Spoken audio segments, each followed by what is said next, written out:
Greetings, everyone. This is Rock and Roll Spot Connection with the Weekly Comic Book Roundup.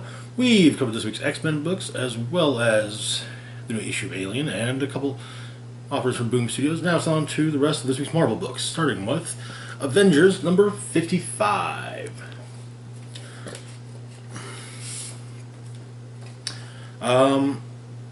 Where we left off, the Avengers Mountain was in shambles, and more than a few members of the team had resigned, and another one will be resigning in this issue. Well, their resignation will be acknowledged. So we begin in the Nevada desert.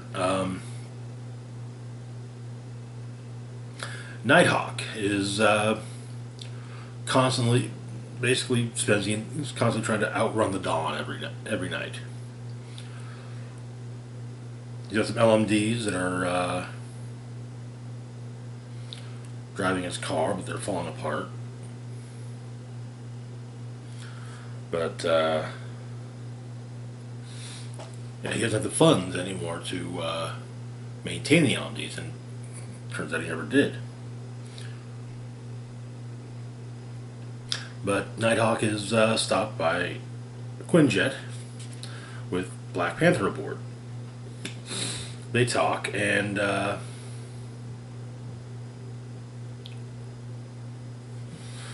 mainly, Black Panther doesn't want a word.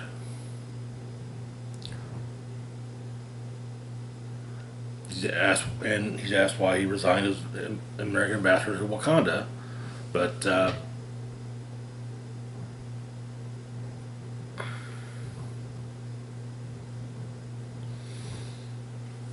turns out that Black Panther wants him to reconsider. And sure, Nighthawk is as he was anti-progressive and nationalistic as ever, but he's not the sort of unhinged fanatic that the rest of the Squadron Supreme would become. And apparently they both agree that Mephisto must be stopped, with Black Panther informing Nighthawk that he's gone multiversal. An experiment with the Heroes Reborn world was a trial run.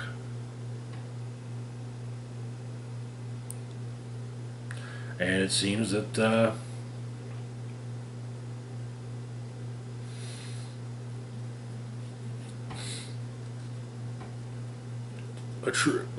it does appear that Nighthawk and Black Panther form a truce. In New York, the news pops up that Black Panther has resigned as the Avengers chairman, as seen in Black Panther number 1. The businessmen talking about this on the elevator, while also stating that they're kind of glad the Avengers aren't based in New York anymore. One of them saying that he hasn't once been late for work because of some crazy super clown trying to murder everyone's faces off. When the elevator opens and a member of the Super Society is standing there dripping blood. Turns out that the Super Society has gotten legit in recent years, or as legit as you can be when you're a bunch of snake-faced thieves and killers for hire. Operating out of an office building is Separate Solutions. Always pay their rent on time, the landlord said. And out of the blue, they started going floor to floor, killing every person they could find. Their animal brains suddenly seize control. And it's everyone from the Separate Society. Let's see, 1, 2, 3, 4, 5, 6, 7, 8, 9, 10, 11, 12, 13, 14. I think possibly a grand total of 15. 2, 3, 4, 5, 6, 7, 8, 9, 10, 11, 12, 13, 14. Oh, 16. Wow. But Nighthawk bursts in on their ritual and starts kicking Separate Society ass when the Avengers show up.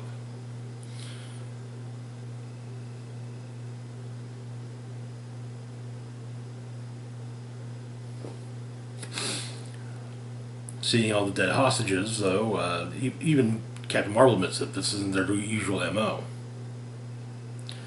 But a portal opens and Mephisto steps forth, taking the form of a hound.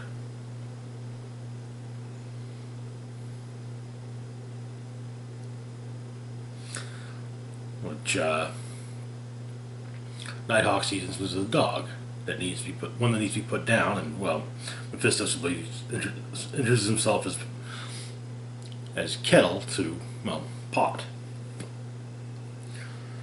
And we also get our first full look at the Council of Red, all the variants of Mephisto.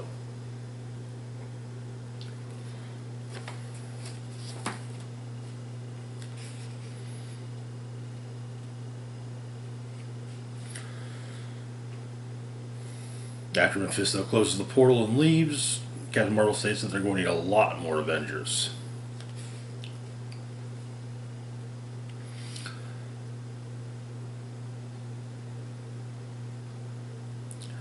Captain Marvel explains that on the newly formed Leadership Council, they've chosen a matter has been brought to the group so that all Avengers can have a vote, namely Nighthawk being a member. Captain Marvel votes yes with some serious reticence, but yes nevertheless. Thor votes aye.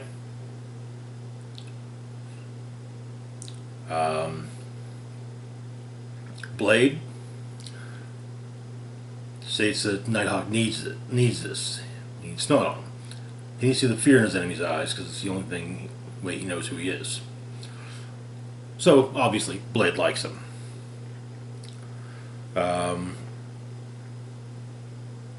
Phoenix votes for redemption, so yes. Starbrand, sure, whatever.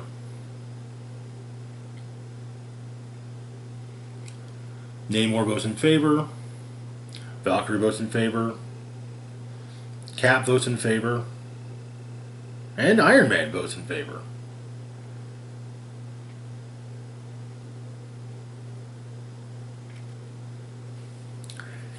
And apparently Nighthawk has a thought on where to trigger confrontation with Mephisto's forces, but they'll require a time machine. But Nighthawk's interrupted by a proximity alert from the mountain, and the Avengers rush off into battle. And that is the issue ends with a tribute page to George Perez, who was, I say recently, who has been diagnosed with stage 4 cancer. It's actually a really touching page. Perez did some rather well-known stints on Avengers, so yeah. I imagine soon we'll see a similar page for Neil Adams in quite more than a few books. But yeah, good issue of Avengers. I kind of like the idea of bringing Nighthawk in to help, as opposed. I did kind of notice in the times we've seen the Squadron Supreme since Heroes Were Born that he wasn't with them. So, moving on to our next book. This is actually a holdover from last week. Captain America #0. So, like I said, it wasn't released last week. However, there was a issue with a large chunk of this past week's books making it to my shop last week, and they arrived. They at least arrived this week, or in time for this week's New Comic Book Day. So we start off. Arnim Zola is planning to turn the population of New York into dinosaurs when Captain America and Captain America show up to stop him. But he's hidden a rocket inside. Zola's hidden a rocket inside the skyscraper. Cap, in classic Cap style, jumps off of it and has to fight Zola inside while Sam Wilson's dealing with the exterior of the rocket. The two of them manage to stop the rocket and take down Zemo. Or Zola. And the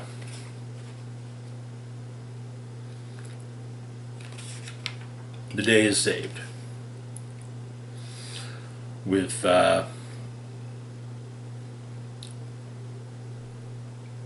Steve and Sam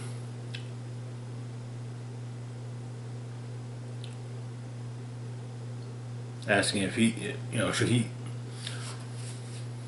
discussing the fact of them both being Captain America, and Steve simply says, let's just both be Captain America. And we've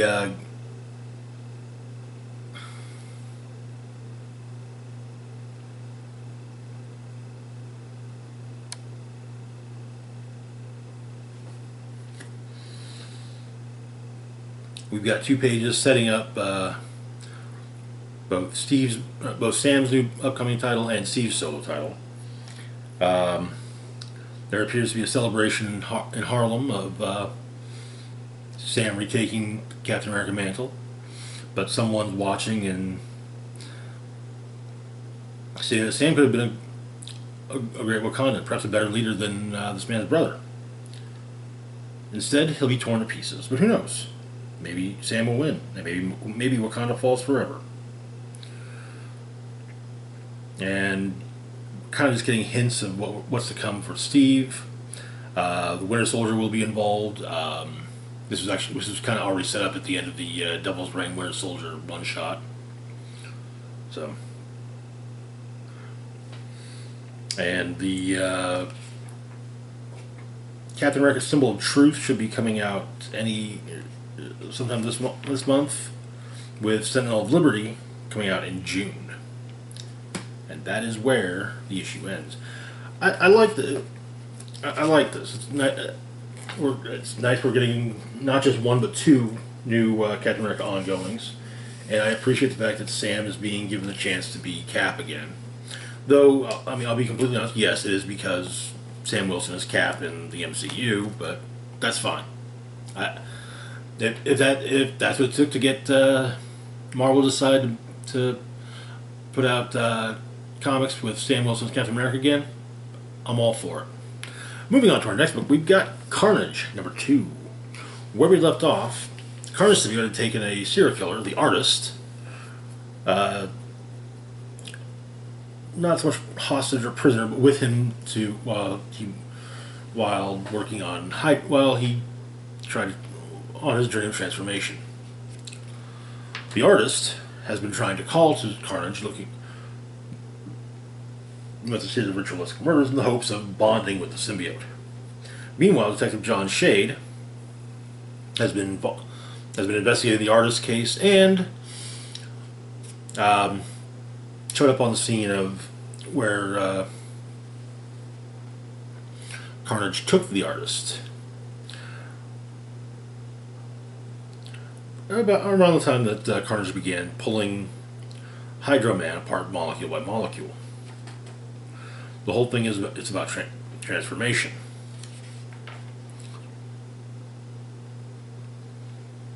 But basically, Carnage kills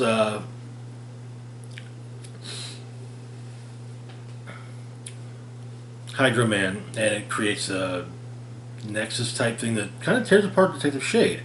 But part of the Carnage symbiote, Carnage uses part of the symbiote to pull Shade back together,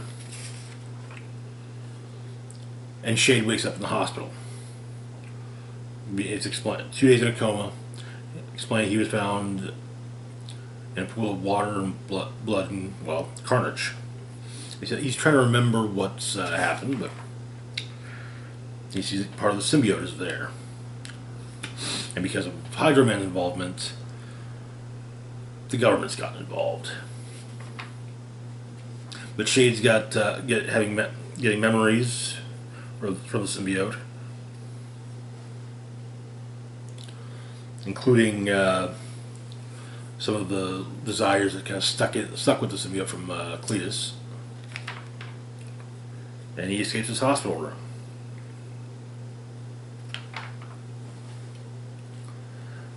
The artist is meanwhile in a motel,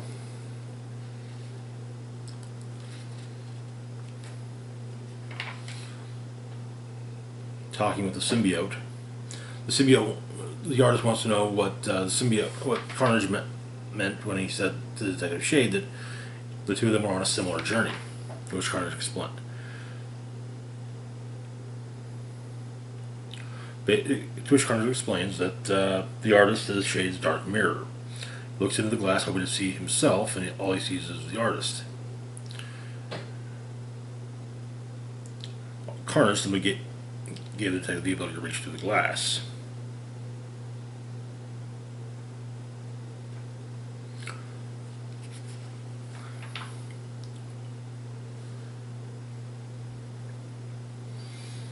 And part of the symbiote that Shade was given was to transform Shade. Meanwhile, Carnage has some additional victims for the artist.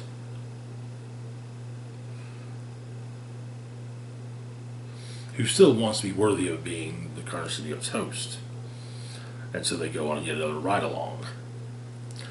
But Detective Shade goes to his partner's apartment, startling him. Goes over everything.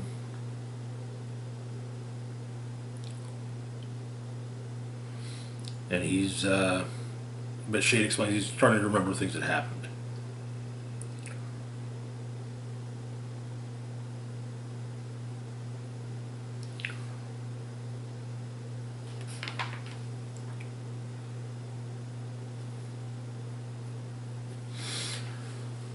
But Shade explains that it's the symbiote running the show, not the artist. Symbiote is trying to find a way to change, alter itself, become something more. Hydra Man was just the first. It's going after supers who have powers that it wants.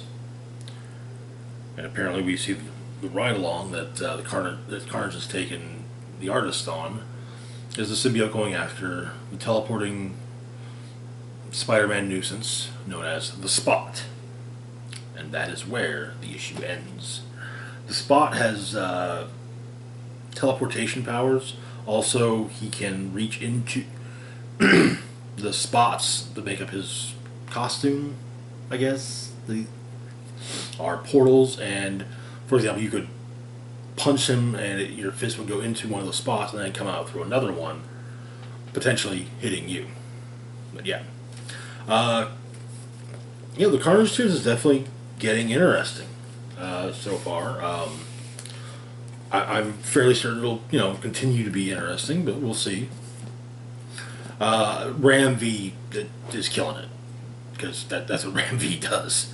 Anyway, moving on to our last book for the moment, we've got Spider-Gwen, Gwen-Verse #2. Where we left off,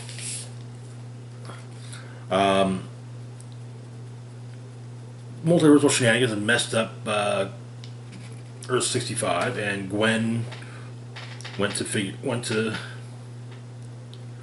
get things figured out with the help of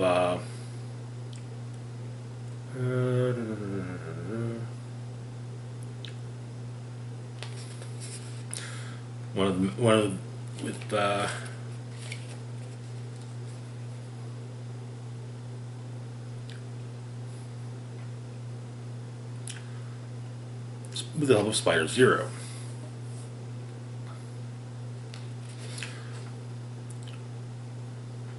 However, Finale, who kicked up the whole bit of multiversal shenanigans, is trying to fix things herself, which means sending out Nightbird, as well as the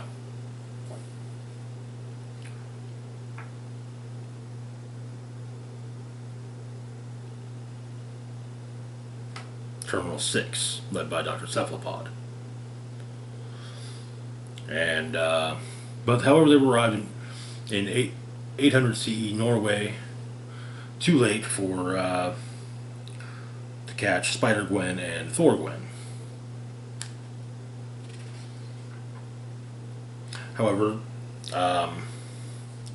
now Gwen and Thor-Gwen are in 1951 or 65.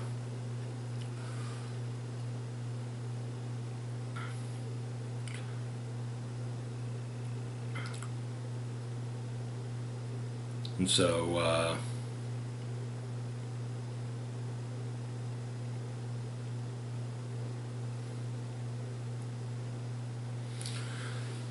where's a Cap-Gwen? But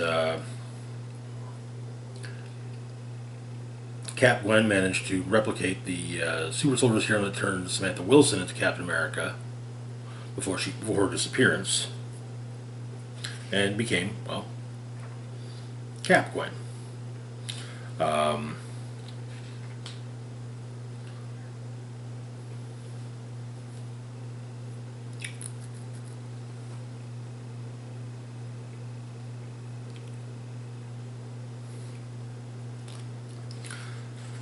But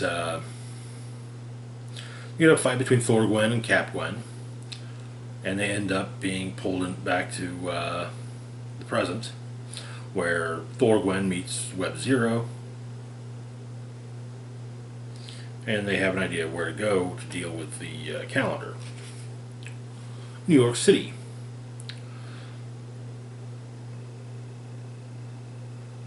Cap-Gwen, however, was not pleased with the fact that a pinup calendar had been made of her, and so, yeah.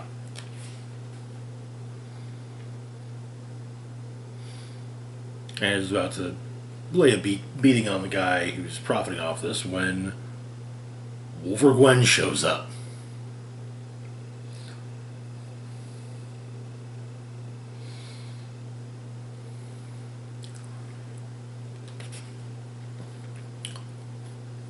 Wolver-Gwen is briefly stopped by Ghost Spider, who has a fun name for Wolverine, Mr. Murderhands, when Roachman 2099 shows up, impaling Wolver-Gwen, followed by Fossil.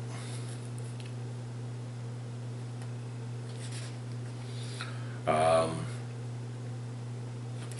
Gwen variants managed to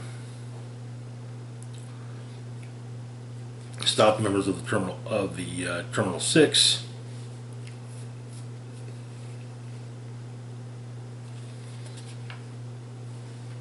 while Finale explains to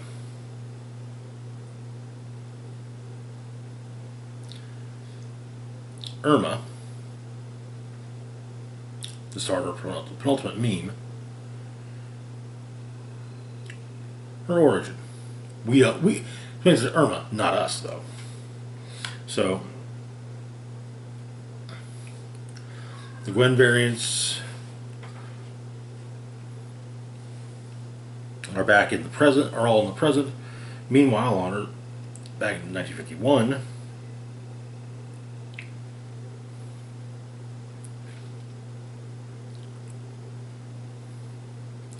Howard Stark, a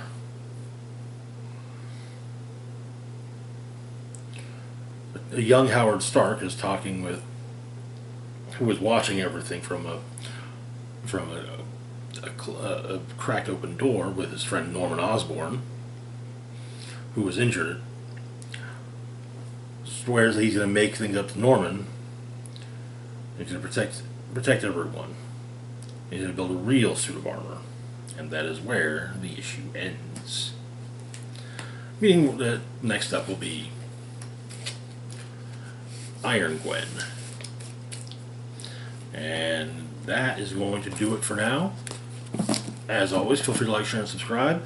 Links to my Facebook, Twitter, Patreon, and PayPal can be found in the description box down below. This is Rock and Roll Spock signing off, saying live long and rock hard.